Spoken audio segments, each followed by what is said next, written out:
सभी बच्चों का विज्ञान की क्लास में स्वागत है। लेसन 15 प्रकाश।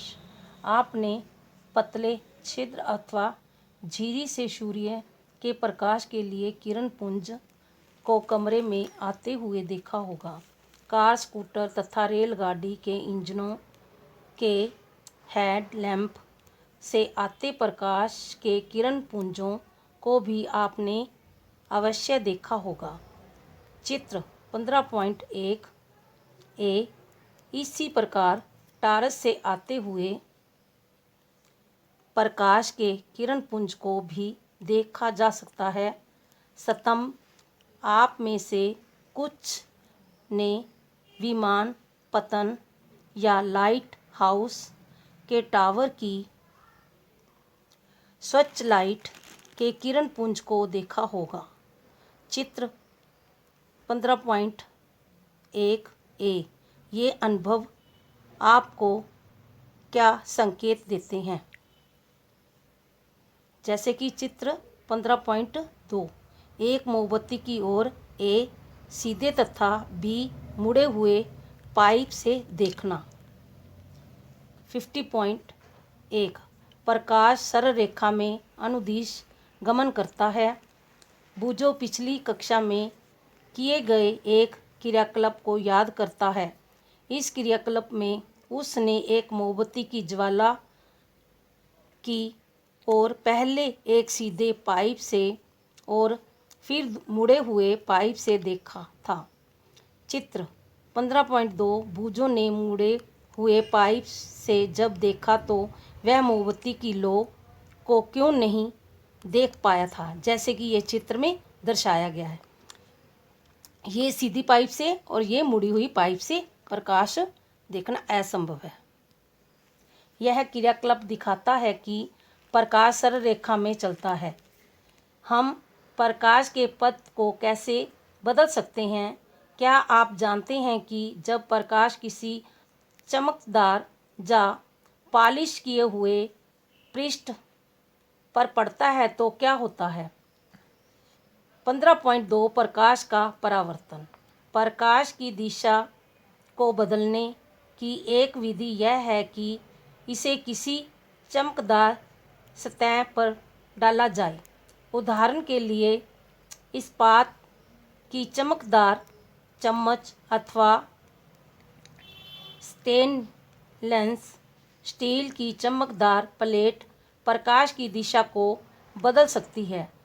जल का पृष्ठ भी दर्पण की तरह कार्य कर सकता है तथा प्रकाश के पथ को परिवर्तित कर सकता है। क्या आपने कभी जल में इमारतों अथवा पेड़ों का परावर्तन देखा है? कोई भी चमकदार अथवा पॉलिश किया हुआ पृष्ठ दर्पण की तरह कार्य कर सकता है। जब प्रकाश किसी दर्पण पर गिरता है तो क्या होता है? आप पिछली कक्षा में पढ़ चुके हैं कि दर्पण अपने ऊपर पड़ने वाले प्रकाश की दिशा को परिवर्तित कर देता है। दर्पण द्वारा प्रकाश की दिशा के इस परिवर्तन को प्रकाश का परावर्तन कहते हैं। ये क्वेश्चन भी बन सकता है आपका। क्या आपको वह क्रियाकलाप स्मरण है जिसमें आपने एक टॉर्च के प्रकाश को दर्पण द्वारा परावर्तित कराया था? आइए उसी से मेल खाता एक क्रियाकलाप करें। क्रियाकलाप 15.1 एक टॉर्च लें। इसके कांच के चित्र 15.5 में दिखाए अनुसार काले रंग के चार्ट पेपर के टुकड़े से ढक दें जिसमें 3 स्लिट बनी हों। लकड़ी के बने किसी चिपकने बोर्ड पर एक अन्य चार्ट पेपर की एक शीट को फैलाइए। चार्ट पेपर पर समतल दर्पण की एक पट्टी ऊर्ध्वाधर स्थिति में लगाइए। अब चार्ट की स्लिटों से निकलने वाले प्रकाश किरण पुंज को दर्पण पर डालें। चार्ट को इस प्रकार समायोजित कीजिए कि चार्ट का प्रकाश बोर्ड पर लगे चार्ट पेपर के अनुदिश नजर आए। अब किसी स्थिति को इस प्रकार समायोजित कीजिए कि इसका प्रकाश समतल दर्पण पर एक कोण बनाते हुए टकराइए। चित्र 15.5, जैसे कि ये दर्पण है, ये प्रकाश है, ये इससे टकरा रहा है। ये चित्र 15.5 एक समतल दर्पण से प्रकाश का परावर्तन हो रहा है। क्या दर्पण अपने ऊपर गिरने वाले प्रकाश की दिशा को बदल देता है? अब टॉर्च को हल्का सा इधर उधर इस प्रकार हटाइए कि दर्पण पर प्रकाश गिरता रहे। क्या आपको परिवर्तन प्रकाश की दिशा में कोई परिवर्तन नजर आता है? अब परिवर्तित प्रकाश की दिशा के अनुदिश दर्पण में देखिए। क्या आपको दर्पण में टॉर्च पर लगी झिर्रियाँ नजर आ रही हैं? ये झिर्रियाँ का प्रतिबिंब है। यह क्रियाकलाप प्रस्तुत करता है कि प्रकाश समतल दर्पण से किस प्रकार बदल जाता है। आइए दर्पणों में बनने वाले प्रतिबिंबों से खेलें तथा उनके बारे में कुछ और अधिक जानकारी एकत्रित करें। क्रियाकलाप 15.2 एक समतल दर्पण के आगे एक जलती हुई मोमबत्ती रखिए। मोमबत्ती की लौ से को दर्पण में देखने की कोशिश कीजिए। दर्पण में देखने पर आपको ऐसा लगेगा जैसे कि इसी प्रकार की एक मोमबत्ती दर्पण के पीछे रखी हो। जो मोमबत्ती दर्पण के पीछे रखी दिखाई दे रही है वह दर्पण द्वारा बनाया गया मोमबत्ती का प्रतिबिंब है। चित्र 15.6 यहाँ मोमबत्ती किसी वस्तु का उदाहरण है। अब मोमबत्ती को दर्पण के सामने भिन्न भिन्न स्थितियों में रखिए। प्रत्येक अवस्था में प्रतिबिंब को ध्यानपूर्वक देखिए। क्या प्रत्येक दशा में प्रतिबिंब सीधा ही नजर आता है?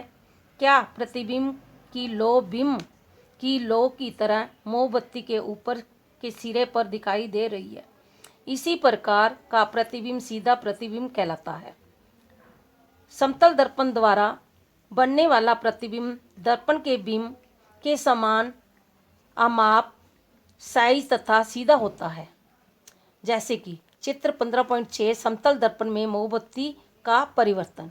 ये दर्पण के सामने एक मोमबत्ती रखी हुई है और उसका परिवर्तन हो रहा है। अब दर्पण के पीछे एक पर्दा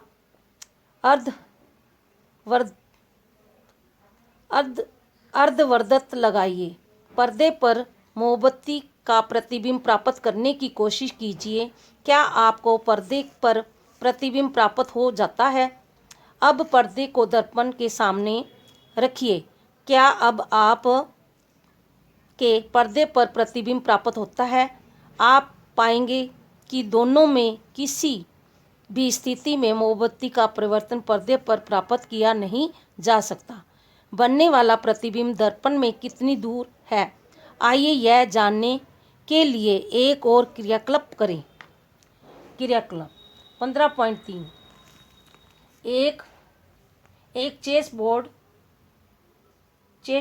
चेस्ट बोर्ड लीजिए। यदि चेस्ट बोर्ड उपलब्ध न हो सके तो एक चार्ट पेपर का बराबर बराबर आमाप के 64 वर्ग बनाइए। पेपर के बीच में से एक मोटी रेखा खींचिए। इस रेखा पर एक समतल दर्पण को अर्धवर्ध रखिए। दर्पण के सामने के तीसरे वर्ग की सीमा पर कोई छोटा आकार की वस्तु जैसे शार्पनर पेंसिल रखिए।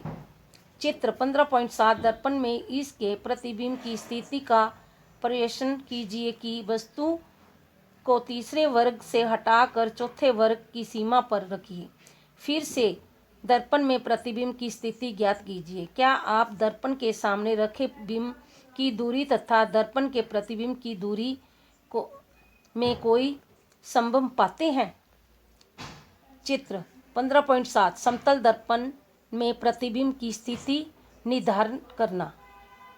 जैसे ये बताया गया, आपने देखा कि बनने वाला प्रतिबिंब दर्पण के पीछे उतनी ही दूरी पर होता है जितनी दूरी पर वस्तु दर्पण के सामने रखी होती है।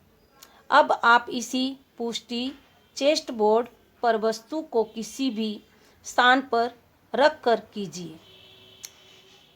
15.3 दक्षिणी जा वाम। जब आप समतल दर्पण में अपने प्रतिबिंब को देखते हैं तो क्या यह बिल्कुल आपके जैसा ही दिखाई देता है? क्या कभी आपने ध्यान दिया है कि आप में और दर्पण में आपके प्रतिबिंब में एक रोचक अंतर है? आइए इसका पता लगाएं। जैसे कि ये चित्र 15.8 प्रतिबिंब में दक्षिण हाथ वाम प्रतीत होता है। ये चित्र है और दर्पण शटर लगा हुआ है और सामने खड़ा है और ये सेम ही दर्शाता है। मोमबत्ती के प्रतिबिंब को पर्दे पर प्राप्त कर पाना संभव है। हम देखते हैं कि अवतल दर्पण द्वारा बनाया गया प्रतिबिंब माप में वस्तु से बड़ा या छोटा हो सकता है। प्रतिबिंब आभासी अथवा वास्तविक भी हो सकता है। अवतल दर्पणों का इस्तेमाल अनेक प्रयोजनों के लिए किया जाता है। संभव आपने डॉक्टरों को गले, नाक, कान तथा आँख का निरीक्षण करते समय अवतल दर्पण का इस्तेमाल करते देखा होगा। अवतल दर्पण का प्रयोग दांत विशेषज्ञों द्वारा दांतों का बड़ा प्रतिबिंब देखने के लिए किया जाता है। इस वीडियो को देखो और सुनो और समझो।